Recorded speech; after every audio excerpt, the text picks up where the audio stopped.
Kisah klan Habib Balwi menjadi teman dan antek penjajah Belanda menurut Elwisy van den Berg. Tulisan Kiai Imad tanggal 3 Januari 2026. Teman-teman bisa membacanya sendiri di rminubanten.or.id. Lodewijk Willem Christian dalam kurung Elwisy van den Berg 1845 sampai 1927 adalah seorang orientalis, ahli hukum, dan politikus asal Belanda yang memiliki peran signifikan dalam sejarah hukum dan studi Islam di Indonesia pada masa kolonial Hindia Belanda. Lahir di Haarlem, Belanda 19 Oktober 1845, meraih gelar doktor dalam ilmu sosial dari Universitas Leiden. Ia merupakan peneliti pertama yang melakukan kajian mendalam dan rinci mengenai keturunan Arab di Nusantara, khususnya keturunan Hadrami.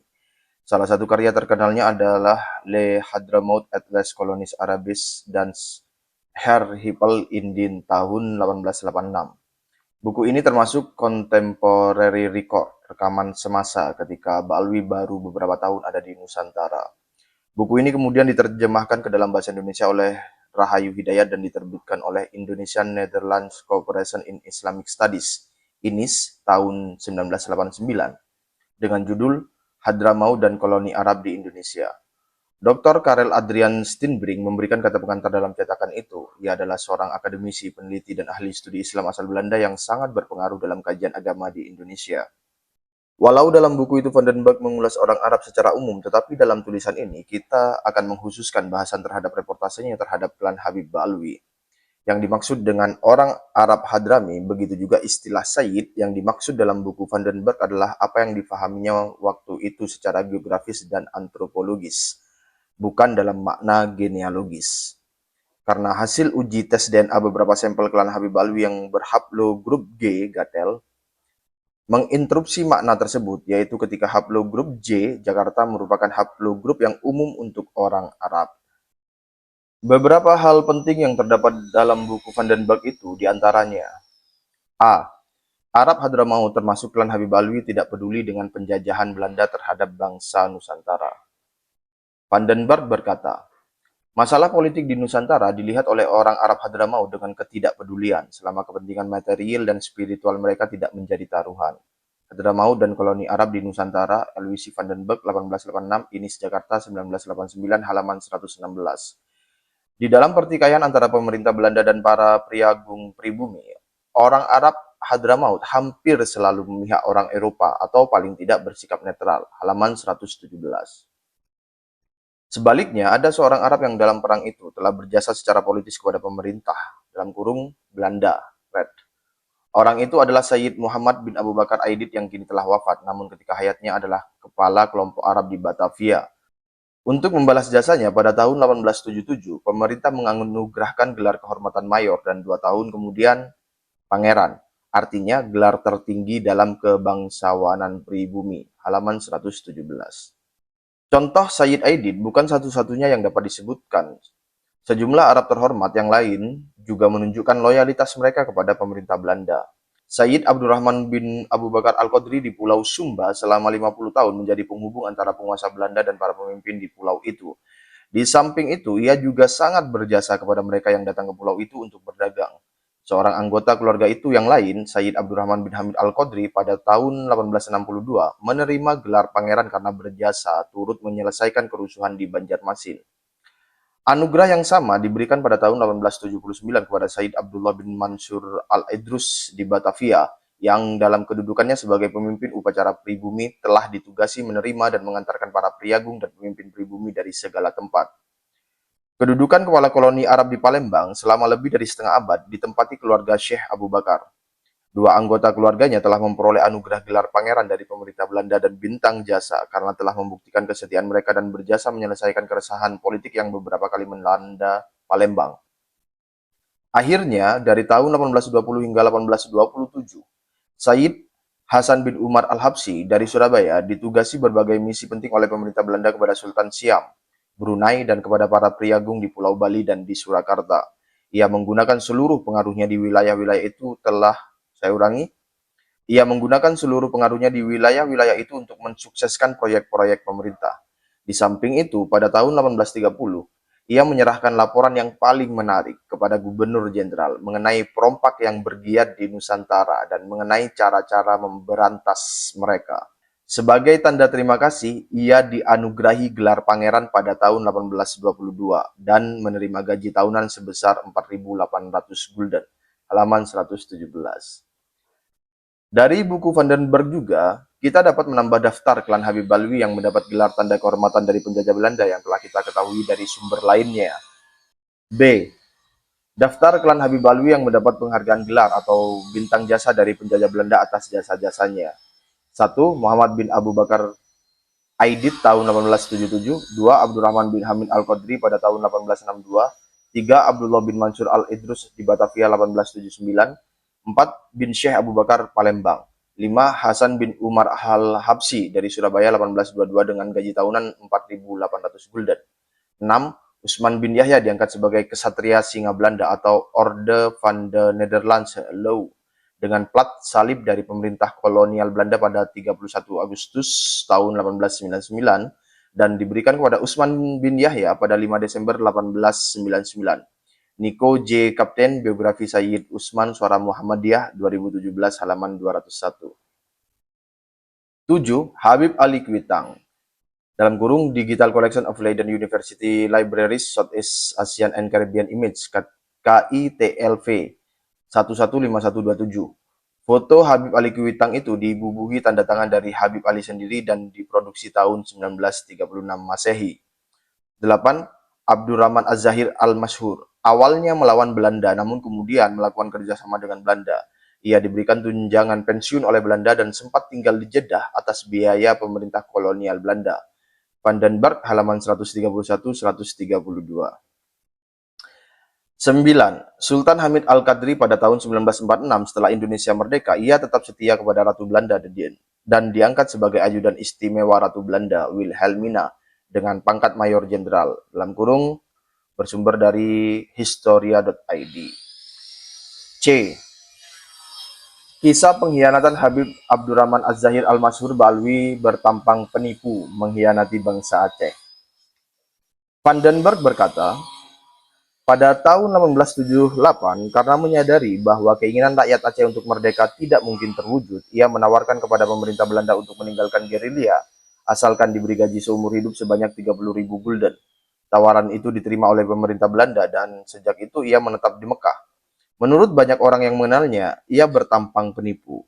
Namun justru itu yang membuatnya berhasil membujuk kaum pribumi.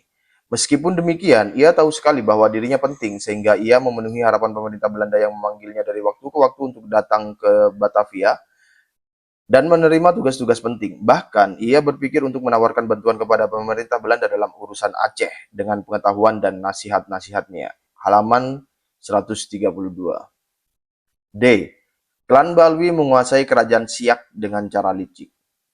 Vandenberg berkata, seorang anggota keluarga As-Sakov bermukim di Siak. Menjelang pertengahan abad yang silam, mengawini saudara saya Sultan dan pada tahun 1782 dijadikan wakil Sultan untuk urusan dengan otoritas Belanda di Malaka.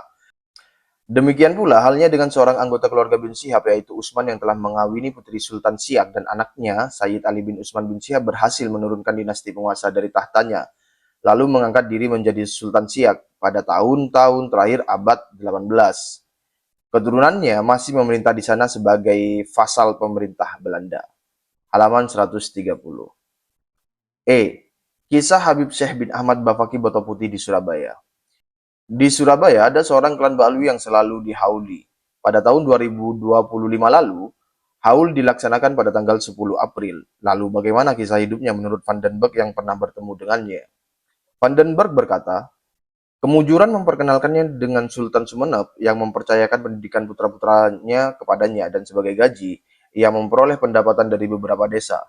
Ia bekerja selama sekitar 25 tahun untuk Sultan, namun setelah Sultan mangkat, ia kehilangan kedudukannya.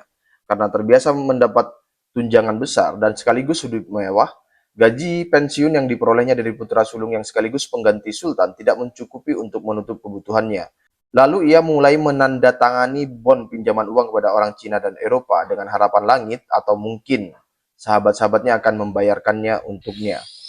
Harapan itu kosong, karena kreditornya akhirnya mengadukannya ke yang berwajib. salah seorang putra sultan, untuk menghormati bekas guru asuhnya, telah membayarkan hutangnya sehingga Sayyid yang awas itu dibebaskan. Namun karena memahami Sumeneb bukan lagi tempat yang menguntungkan, ia pindah ke Batavia dan menetap di sana selama kurang lebih 10 tahun, mengajar di sekolah dan hidup dari sumbangan sahabat-sahabatnya atau dari saham yang dengan cerdik diletakkannya di rumah-rumah dagang Eropa dan mengaku sebagai pedagang. Akhir dari petualangan itu sama seperti di Sumeneb, yaitu penjara.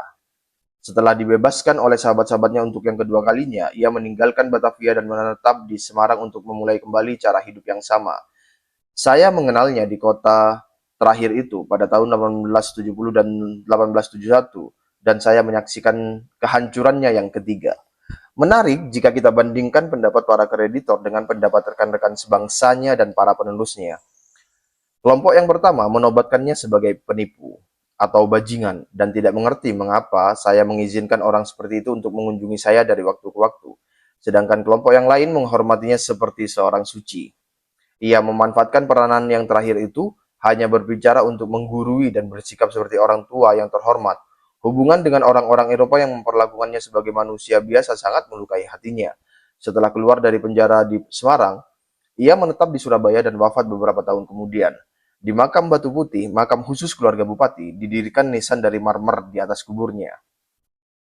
Saya kira para cucu Sayyid itu hidup seluruhnya dari benda-benda yang dibawa ke makam. Oleh karenanya pula, mereka terus menyebarluaskan mukjizat-mukjizatnya. Saudara lelakinya, tokoh yang tidak jelas, dimakamkan di sebelahnya. Halaman 108-109. F. Klan Habib Alwi tidak bisa memasuki dan mempengaruhi Kesultanan Banten dan Mataram. Banyak kerajaan dan daerah yang bisa diinfiltrasi oleh klan Balwi di Nusantara seperti Siak, Sumeneb, Palembang, Mempawah, Ternate, dan Lombok. Tetapi menurut Vandenberg, ada dua kesultanan di Jawa yang tidak bisa dipengaruhi klan Balwi, yaitu Banten dan Mataram. Vandenberg berkata, hal itu tidak menghalangi para priagung Banten untuk tetap memelihara hubungan dengan Mekah. Di kota itulah pada tahun 1638 gelar sultan diberikan, seperti halnya yang terjadi di Mataram pada tahun 1632. Bangsa Arab dari Hadramaut tidak pernah berhasil mempengaruhi baik para sultan di Banten maupun di Mataram. Mereka lebih suka bermukim di wilayah lain di Pulau Jawa yang telah diduduki oleh VOC dan kemudian oleh pemerintah Belanda. Halaman 129. G. Ulama pribumi antipati terhadap Arab Hadramaut termasuk klan Balwi. Saya dapat maju lebih jauh lagi dengan menyatakan bahwa di Jawa khususnya, justru ulama pribumi lah yang menunjukkan secara terbuka antipati mereka terhadap orang Arab. Mereka tidak suka melihat orang Arab, bahkan Arab campuran, diterima di dalam peringkatnya. Begitu pula halnya dengan pribumi guru agama Islam. Semakin tinggi pengetahuan mereka mengenai ilmu kalam dan hukum Islam, semakin mereka menguasai bahasa Arab, semakin mereka menjaga jarak dengan orang Arab Hadramaut yang membayar mereka dengan uang juga. Halaman 104. H. Vandenberg bongkar klaim Lutfi bin Yahya tentang KRT Sumodiningrat. Belum selesai permasalahan klaim Lutfi bin Yahya bahwa KRT Sumodiningrat, seorang pahlawan dari Yogyakarta yang dimakamkan di jajaran Jogja, itu adalah dari klan bin Yahya Ba'alawi. Pihak keluarga KRT Sumodiningrat membantah bahwa pahlawan yang wafat syahid melawan penjajah pada tahun 1812 itu adalah dari klan Habib Alwi. Pihak Lutfi bin Yahya bergeming bahwa KRT Sumodiningrat adalah bermarga bin Yahya dan dimakamkan di Semarang. Vandenberg mengungkapkan bahwa nama marga bin Yahya itu bukanlah Sumodiningrat tapi Sumodiharjo, dan ia bukan pahlawan yang gugur melawan penjajah, bahkan ia adalah tentara Belanda yang memerangi Pangeran Diponegoro pada Perang Jawa. Vandenberg berkata, seorang anggota keluarga bin Yahya, yaitu Tahir, tiba di Pulau Pinang juga pada awal abad ini. Ia mengawini seorang putri dari keluarga Sultan Yogyakarta yang diasingkan ke pulau itu oleh Gubernur Jenderal Inggris, Raffles. Ia datang ke Jawa setelah Sultan kembali dari pengasingan dan menetap di Semarang. Dua di antara putranya tinggal di Arab, namun yang ketiga, Ahmad, dikira orang Jawa dan bekerja sebagai sukarelawan di pasukan kavaleri Belanda dengan nama Raden Sumodirjo. Ia turut dalam Perang Jawa dan setelah perdamaian pada tahun 1830, ia meninggalkan angkatan bersenjata sebagai pensiunan marsekal. Maka ia kembali mengenakan pakaian Arabnya dan menetap di Pekalongan. Ia kawin dengan anak seorang Arab dari keluarga Ba'abud. Anaknya Salih mengaku orang Jawa juga dan bekerja sebagai pegawai sipil pemerintah Belanda dengan nama Raden Sumodiputro. Halaman 147. Demikian beberapa poin yang penting yang terdapat dalam buku Hadramaut dan Koloni Arab di Indonesia karya Elwisi van den Berg. Penulis Kiai Haji Madudin Usman Al-Bantani. Terima kasih. Assalamualaikum warahmatullahi wabarakatuh.